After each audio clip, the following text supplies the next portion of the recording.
శ్రీమాత్రే నమః. ఓం శ్రీమాత్రే నమః. నా పేరు మురళీధర శర్మ. నేను హైదరాబాద్ ఉప్పాలగూడ మణికొండ ప్రాంతంలో ఉన్నటువంటి గోల్డెన్ టెంపుల్ వద్ద నివాసపుట్టుంటా. ఈరోజు మన ప్రేక్షకులకు 2024వ సంవత్సరం అంటే ఆంగ్ల క్యాలెండర్ ఆధారంగా మీ యొక్క రాశి ఫలితాలు ఏ విధంగా ఉంటాయంటే మేషరాశికి వృషభ రాశికి ఎలా ఉంటాయి అనేటువంటి విషయాన్ని చెప్పే ప్రయత్నం చేస్తాను. మనము ఒక విషయం ఇక్కడ జ్ఞాపకం పెట్టుకోవాలి. మన గ్రహ పరిశీలన మనం చేసేటప్పుడు మనం పంచాంగం ఆధారం చేసుకొని గ్రహాలను పరిశీలన చేస్తూ ఉంటాం. మనకు పంచాంగంలో గ్రహస్థితి ఇచ్చేటప్పుడు కూడా చైత్రం, వైశాఖం, జ్యేష్టం ఈ విధంగా ఇలాంటి తెలుగు మాసాల పేర్లతో మనకు పంచాంగంలో గ్రహస్థితిని అంటే గురువు ఎక్కడ ఉన్నాడు, శని ఎక్కడ ఉన్నాడు, రాహుకేతుడు ఎక్కడున్నారు అనేటువంటి విషయాన్ని మనకు పంచాంగంలో ఇస్తుంటారు. అయితే దీనివల్ల ఏమవుతుందంటే ప్రత్యేకించి ఈనాటి యువతకు ఈ తెలుగు నెలల పేర్లు సక్రమంగా తెలియకపోవటము, చైత్రమాసం అంటే ఎప్పుడు వస్తుంది, వైశాఖం అంటే ఎప్పుడు వస్తుంది తెలియకపోవటము. రెండవది, వాళ్ళ వద్ద పంచాంగం అనేది ఉండదు, వాళ్ళ దగ్గర క్యాలెండరే ఉంటుంది, ఇంగ్లీష్ క్యాలెండర్. ఈ ఇంగ్లీష్ క్యాలెండర్తో వాళ్లకు రాశి ఫలితాలు ఎలా ఉన్నాయో తెలుసుకోవడం కష్టమవుతోంది. అందువల్ల దీన్ని దృష్టిలో పెట్టుకొని నేను ఈ 2024 అంటే రాబోయేది ఈ సంవత్సరంలో మనకు ఎలాంటి ఫలితాలు ఉండబోతున్నాయి అనేటువంటి విషయాన్ని స్థూలంగా చెప్పే ప్రయత్నం చేస్తాను. మనకు 1/1/2024 నాడు ఇంగ్లీష్ క్యాలెండర్ మార్చుకుంటాము. ఆ ఇంగ్లీష్ క్యాలెండర్ మార్చుకున్న నాడు మనము ఇది ఒక సంవత్సరం అని చెప్పి ఒక ఆధారంతో దాన్ని లెక్క చేసుకుంటూ ఉంటాం. ఈ 1/1/2024 మనము తెలుగు నెలతో మనము సరిపోలు చూసుకున్నట్టయితే శోభకృత నామ సంవత్సరము దక్షిణాయనము హేమంత ఋతువు మార్గశిర మాసంలో వస్తోంది 1/1/2024. ఆ రోజు సోమవారం అవుతోంది, బహుళ పంచమి అవుతోంది, నక్షత్రము మఖా నక్షత్రం అవుతోంది. ఈ విధంగా సోమవారం రోజు మనకు 1/1/2024 అనేటువంటి సంవత్సరము ప్రారంభం అవుతోంది. తెలుగు సంవత్సరం చూసుకున్నట్టయితే శోభకృత నామ సంవత్సరము మార్గశిర మాసంలో ప్రారంభమవుతుంది. ఆ 1/1/24 ప్రారంభమైనటువంటి నాడు మనం పంచాంగంలో గ్రహస్థితిని చూసుకున్నట్టయితే ఏ విధంగా ఉందనేటువంటిది చెప్తాను. లగ్నము మకర లగ్నంతో ప్రారంభమవుతోంది. ఆ రోజు సూర్యోదయం మకర లగ్నంతో ప్రారంభమవుతోంది. సూర్యుడు ధనుస్సు రాశిలో, చంద్రుడు సింహరాశిలో ఉన్నాడు, కుజుడు ధనుస్సు రాశిలో ఉన్నాడు. కుజుడు అస్తంగత్వం చెంది ఉన్నాడు. అంటే అస్తంగత్వం చెందడం అంటే సూర్యుని యొక్క ఆ ప్రభావం వలన ఈ గ్రహం యొక్క శక్తి సన్నగిల్లిపోతుంది, దాన్ని అస్తంగత్వము అంటారు. అందువలనే సూర్యుడు కుజుడు ఇద్దరు కూడా ధనుస్సు రాశిలో ఉన్నారు. ఈ కారణం వల్ల కుజుడి యొక్క ప్రభావము ఆ రాశుల మీద ఏమాత్రం ఉండదన్నమాట. అంటే కుజుడి యొక్క శక్తి తగ్గిపోతుంది సూర్యుడి యొక్క శక్తి వల్ల. మరలా బుధుడు వృశ్చిక రాశిలో ఉన్నాడు, వక్రగతిలో ఉన్నాడు. సాధారణంగా అన్ని గ్రహాలు కూడా ముందుకు వెళుతూ ఉంటాయి. ఈ బుధుడు మాత్రము వృశ్చికం నుంచి వెనక్కు ఇలాగా కొంతకాలం రోజు ఈ వెనక్కు తిరగడం వక్రగతిని పొందడం అంటారు. అలాగే ఈ వక్రగతిని పొందినటువంటి గ్రహం కూడా ఎటువంటి ఫలితాలను ఇవ్వలేదు. అస్తంగత్వం చెందిన గ్రహము, వక్రగతిని చెందిన గ్రహం కూడా ఎలాంటి ఫలితాలను ఇవ్వదు. ఇక గురువు మేషరాశిలో ఉన్నాడు, శుక్రుడు వృశ్చికంలో ఉన్నాడు, శని స్వక్షేత్రంలో కుంభరాశిలో ఉన్నాడు, రాహువు మీనరాశిలో ఉన్నాడు, కేతువు కన్యా రాశిలో ఉన్నాడు. ఈ విధంగా ఉంది గ్రహస్థితి. 1/1/2024 నాడు మనము మన తెలుగు పంచాంగాన్ని కనుక మనం చూసుకున్నట్టయితే ఆనాటి గ్రహస్థితి ఈ విధంగా ఉంది సూర్యోదయ సమయంలో. మనము ఇక ఫలితాలను తెలుసుకోవడానికి ముఖ్యంగా 4 గ్రహాలను తీసుకుంటాం. గురువు, శని, రాహువు, కేతువు. మన జీవితంలో మనం ఫలితాలు తెలుసుకోవడానికి 2 ముఖ్యమైనటువంటి డాక్యుమెంట్స్ ను వాడుకుంటాం. ఒకటి మన జాతకం అయితే, ఇంకొకటి పంచాంగము గోచార రీత్యా. జాతకం ద్వారా తెలుసుకునేటువంటివి దీర్ఘకాలికంలో మన జీవితంలో ఫలితాలు ఏ విధంగా ఉంటాయో తెలుసుకోవడానికి జాతకాన్ని ఉపయోగించుకుంటాము.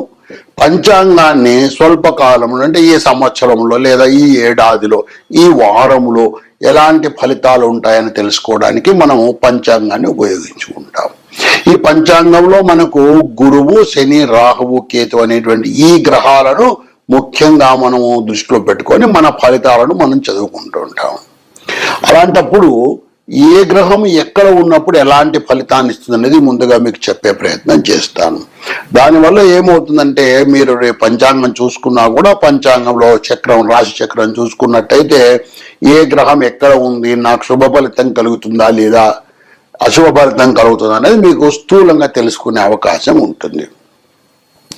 గురువు 2, 5, 7, 9, 11 స్థానాల్లో ఉన్నప్పుడు శుభ ఫలితాన్ని ఇస్తాడు. ఇంకోసారి చెప్తాను. గురువు 2, 5, 7, 9, 11 స్థానాల్లో ఉన్నప్పుడు, అంటే ఈ 5 స్థానాల్లో ఉన్నప్పుడు గురువు శుభ ఫలితాన్ని ఇస్తాడు. ఇక శని మనం చూసినట్టయితే, శని ఉపచయ స్థానాలు అంటారు. అంటే 3, 6, 11 స్థానాల్లో ఉన్నప్పుడు శుభ ఫలితాన్ని ఇస్తారు. అంటే ఎలా లెక్క పెట్టుకోవాలి? ఇప్పుడు ఉదాహరణకు మనది మేషరాశి అనుకుందాం, మన జన్మరాశి మేషరాశి అనుకుందాము. గురువు ఎక్కడున్నాడు? వృషభంలో ఉన్నాడు, అంటే 2వ ఇంట ఉన్నాడు. 2వ ఇంట ఉన్నటువంటి గురువు శుభాన్ని ఇస్తాడు మనకు. ఉదాహరణకు మేషరాశిలో మన జననమైంది, మేషరాశి మనది జన్మరాశి, గురువు కర్కాటకంలో ఉన్నాడు అనుకుందాం. మేషం, వృషభం, మిథునం, కర్కాటకం, అంటే 4వ రాశి అవుతుంది. 4వ రాశిలో ఉన్నటువంటి గురువు శుభ ఫలితాన్ని ఇవ్వడు. 2, 5, 7, 9, 11 స్థానాల్లో ఉన్నటువంటి గురువు మాత్రమే శుభ ఫలితాన్ని ఇస్తాడు. అలాగే శని 3, 6, 11 స్థానాల్లో ఉన్నప్పుడు శుభ ఫలితాన్ని ఇస్తాడు. శనిని గురించి మనం ఇంకొక ముఖ్యమైన విషయం కూడా తెలుసుకోవాలి. శని 12వ ఇంట లేదా 1లో, అంటే జన్మ రాశిలోనే ఉన్నప్పుడు, లేదా 2వ ఇంట ఉన్నప్పుడు, 12, 1, 2 ఈ 3 స్థానాల్లో ఉన్నప్పుడు ఏలినాటి శని అంటారు. అంటే 7.5 సంవత్సరాలు ఈ శని యొక్క ప్రభావం కాస్త తీవ్రంగా ఉంటుంది. ఎప్పుడు జన్మ రాశి నుంచి మనం చూసుకున్నప్పుడు శని సాధారణంగా 3, 6, 11 స్థానాల్లో శుభాన్ని ఇస్తాడు. అది కాకుండా 12, 1, 2 స్థానాల్లో ఉన్నప్పుడు ఏలినాటి శని అని చెప్పి 7.5 సంవత్సరాలు కాస్త ఇబ్బంది ఉంటుంది. అలాగే 4వ ఇంట ఉన్నప్పుడు కూడా, 4వ ఇంట ఉన్నప్పుడు అర్ధాష్టమ శని అంటారు, అప్పుడు కూడా కాస్త ఇబ్బందులు ఉంటాయి. అలాగే అష్టమ శని 8లో ఉన్నప్పుడు కూడా కాస్త ఇబ్బందులు ఎక్కువగానే ఉంటాయి.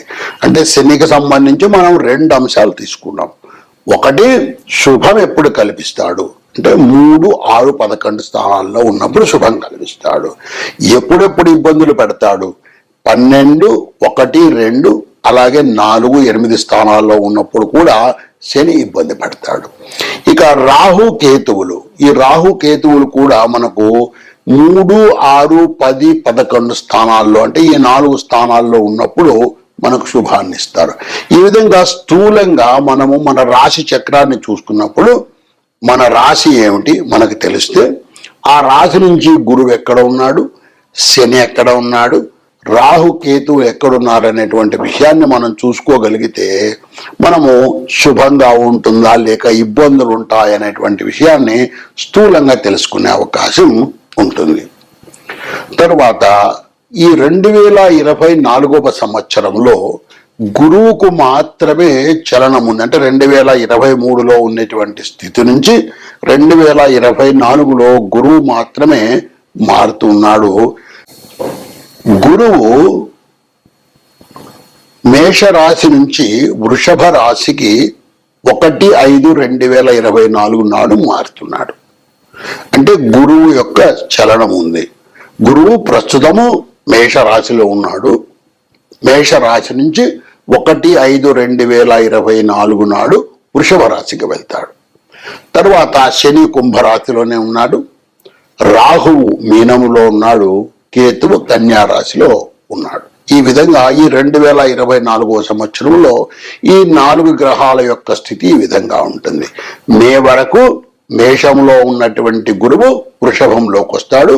శని కుంభంలోనే అలాగే 2024 పూర్తిగా ఉంటాడు. రాహువు మీనములో ఉంటాడు. అలాగే కేతువు కన్యా రాశిలో ఉంటాడు.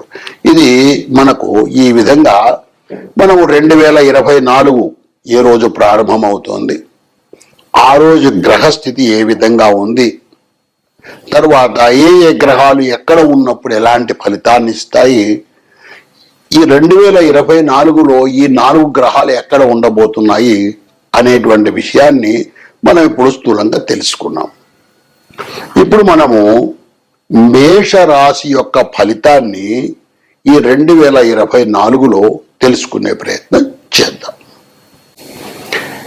ఇప్పుడు మనము మేషరాశి వారికి ఈ 2024 సంవత్సరములో ఎలాంటి ఫలితాలు ఉంటాయి అంటే స్థూలంగా గురువు ఎక్కడ ఉన్నాడు, శని ఎక్కడ ఉన్నాడు, రాహువు కేతు ఏ స్థానాల్లో ఉన్నారు అనేటువంటిది పరిశీలన చేసుకొని మనము ఈ జనవరి నుంచి డిసెంబర్ వరకు 2024 సంవత్సరంలో ఈ మేష రాశి వారికి ఎలాంటి ఫలితాలు ఉంటాయనేటువంటిది చెప్పే ప్రయత్నం చేస్తాను. మేష రాశి వారికి ఈ జనవరి నెలలో కాస్త ఇబ్బందులు ఎక్కువగానే ఉన్నాయి. నేను ముందుగానే చెప్పాను ఏ గ్రహాలు ఎక్కడ ఉన్నప్పుడు ఎలాంటి ఫలితాన్ని ఇస్తాయి ఏంటి అనేటువంటిది చెప్పాను. ఈయన 1వ స్థానంలో ఉంటున్నాడు, గురువు, ఇలాంటివన్నీ ఉన్నాయి. కాబట్టి ఈ జనవరి నెలలో కాస్త ఇబ్బందులు ఎక్కువగా ఉండే అవకాశం, ప్రత్యేకించి ధన వ్యయం ఎక్కువగా అవ్వటము, ప్రయాణాలు ఎక్కువగా ఉండటము, మనస్సుకు విచారంగా ఉండటము, ఇలాంటి పరిస్థితులు జనవరి నెలలో కొనసాగే అవకాశం ఉంది. ఇప్పుడు 2024 జనవరిలో, 2024 ఫిబ్రవరిలో కాస్త ముందుకు జరిగి కాస్త ధన లాభము, శరీరానికి సౌఖ్యము, సంతోషము ఉండేటువంటిది, ఆరోగ్యం కూడా కాస్త బాగా ఉండే అవకాశము ఉంది ఈ ఫిబ్రవరి నెలలో. ఇక మార్చి నెలలో చూసుకున్నట్టయితే స్థాన చలనము అంటే ప్రయాణాలు లేదా ఉద్యోగంలో ఉన్న వాళ్లకు మార్పులు రావటం లాంటివి కూడా జరిగే అవకాశం ఉంది. బంధువులకు అనారోగ్యం కలిగే అవకాశం ఉంది. ఇంకా 3వ వారంలో కాస్త శుభ ఫలితాలను పొందే అవకాశం ఉంది మార్చి నెలలో కూడా. మార్చి నెలలో ప్రారంభంలో కొద్దిగా కష్టాలున్నా కూడా 3వ వారంలో కాస్త శుభ ఫలితాలను ఈ మేష రాశి వాళ్ళు పొందే అవకాశం ఉంది. ఇక ఏప్రిల్ నెలకు వచ్చినప్పుడు ఈ మాసంలో కాస్త మళ్ళా ఇబ్బందులు ఎక్కువగానే ఉండే అవకాశం ఉంది. అశుభ వార్తలు కూడా మీరు వినే అవకాశం ఉంది. అంటే ఏదో బంధువులకు అనారోగ్యం కలగడము, స్నేహితులకు అనారోగ్యం కలగడము, ఇలాంటి వార్తలు వినే అవకాశం ఉంది. ఇక మే నెలలో ఈ మేషరాశి వారికి ధనలాభము, బంధువులతో కలుసుకునే అవకాశము, మీరు రాజకీయ రంగంలో ఉన్న వాళ్ళైతే కనుక రాజకీయ రంగంలో కూడా మీకు తప్పక జయము కలిగే అవకాశము ఈ మే నెలలో ఉంటుంది. జూన్ నెలలో ఈ రాశి వాళ్లకు ధనలాభం ఉంది, శుభకార్యాలను కూడా చేసే అవకాశము ఈ జూన్ నెలలో ఉంటుంది. ఇక జూలై నెలలో మనం చూసినట్టయితే ఈ మేష రాశి వారికి కాస్త అనారోగ్యం కలిగే అవకాశం ఎక్కువగా ఉంది. మొదటి వారంలో కాస్త ఇబ్బందులు ఉన్నా 2వ వారంలో ఈ జూలై 2వ వారం నుంచి 2, 3, 4 వారాల్లో తప్పకుండా మంచి ఫలితాలను పొందే అవకాశం ఈ మేష రాశి వారికి ఉంటుంది. ఇక ఆగస్టు నెలలో ఈ రాశి వారికి శత్రువృద్ధి, అశుభ వార్తలు వినడము, కాస్త కష్టాలు కలగడము, వృత్తి వ్యాపారాలు చేసే వాళ్ళకు కూడా ఈ ఆగస్టు నెలలో కొద్దిగా చిక్కులు ఎక్కువగా ఉండే అవకాశం ఉంది ఈ మేషరాశి వాళ్ళకి. సెప్టెంబర్ నెలలో మనం చూసుకున్నట్టయితే మరలా ధనలాభం ఉంది, కాస్త ఆర్థిక అభివృద్ధి ఉంది, ఉద్యోగాల్లో అవకాశాలు దొరికే అవకాశం ఉంది. ఈ విధంగా సెప్టెంబర్ నెల కాస్త శుభంగానే ఉండే అవకాశం ఉంది. అక్టోబర్లో మరలా శుభం కలిగే అవకాశం ఉంది. బంధువులను కలుసుకోవడము, శుభకార్యాలు చేయడము, ఇలాంటి వాటికి అక్టోబర్ నెలలో ఈ మేష రాశి వారికి ఎక్కువగా అవకాశం ఉంది. నవంబర్ నెలలో మరలా ఈ రాజకీయ రంగంలో ఉండే వాళ్లకు ప్రత్యేకంగా ఈ నవంబర్ నెల మేష రాశిలో ఉండి రాజకీయ రంగంలో ఉన్న వాళ్ళకైతే తప్పకుండా ఆ నవంబర్ నెలలో తప్పకుండా శుభం జరిగే అవకాశం ఉంది. పుణ్యక్షేత్రాల దర్శనం కూడా కలిగే అవకాశం ఈ నవంబర్ నెలలో, అది ప్రత్యేకంగా ఇష్టదైవాన్ని మీరు వెళ్ళి సందర్శించే యోగం కూడా నవంబర్ నెలలో కలుగుతోంది. డిసెంబర్ నెలలో మనం పరిశీలించినట్టయితే మరలా శుభకార్యాలు చేసే అవకాశం ఉంది మీరు. తర్వాత పితృ కార్యక్రమాలు అంటే తల్లిదండ్రులకు ఏవైనా చేయవలసినటువంటి కార్యక్రమాలు ఏవైనా ఉన్నా అలాంటివి చేయటము, నూతన వస్త్రాలు ధరించడము, ఇలాంటివన్నీ కూడా ఈ డిసెంబర్ కూడా కాస్త శుభమాసంగానే ఉంది. ఈ విధంగా మనం పరిశీలించుకున్నట్టయితే 2024వ సంవత్సరంలో మేష రాశి వారికి మిశ్రమ ఫలితాలు ఎక్కువగానే ఉన్నాయని చెప్పొచ్చు. శుభము అశుభము దాదాపు రెండు కూడా సమానంగానే ఉన్నాయి. శ్రీమాత్రే నమః.